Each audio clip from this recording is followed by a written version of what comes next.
Mais moi, ce que j'ai trouvé le plus humiliant comme punition, j'avais pas le droit de, quand je dis de la perfection, le perfectionnisme, là, j'avais pas le droit de perdre un petit bloc Lego, moi.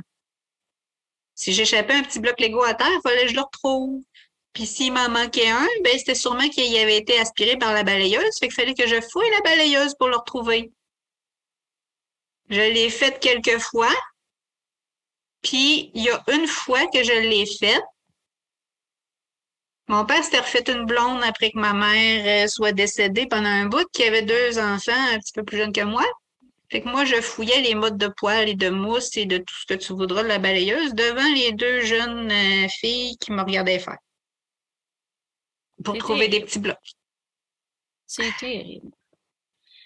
Mais ce monde-là, ils sont psychorigides. Le monde qui ont besoin que tout soit parfait à ce point-là, puis que tout soit fait selon leurs règles, là, ils ont un esti de problème dans la tête, puis c'est les derniers à s'en rendre compte.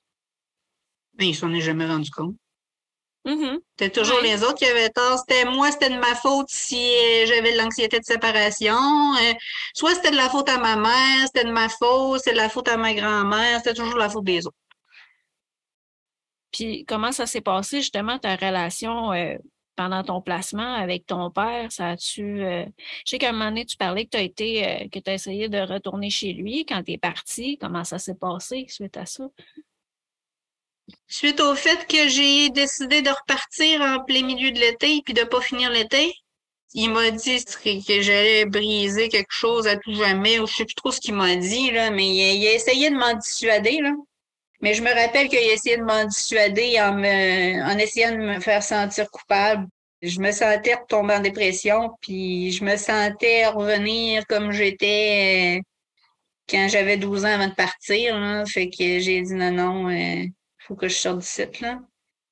Fait que je l'ai fait pareil. Ce monde-là aussi, ils ont souvent le sens du mélodrame, là. Moi, personnellement, c'était toujours dans l'exagération. Puis, je veux dire, je serais pas capable de décrire exactement la manière qu'il parlait, mais c'était très théâtral, là. Moi, ces crises, là, quand il faisait des crises, puis quand il essayait de me contrôler, là. Non, c'est sûr qu'il a essayé de m'en dissuader, puis que ça l'a... je pense que j'ai été un bon bout de s'en venir à la maison après ça, là.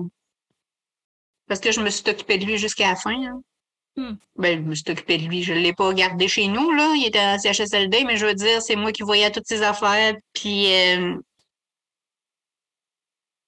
ça m'a fait du bien de, de le voir vulnérable, puis de devenir... Tu sais, il avait une totale confiance en moi, là. Il me demandait mon avis, même qu'à un moment donné, bon, un exemple, le vaccin de la COVID, là. Tu sais, ou n'importe quoi. Là, il y avait des choses il me demandait mon avis, puis il se rangeait à mon avis, là. Il y avait de la démence, là. Puis il était reconnaissant aussi que je m'occupe de lui, là.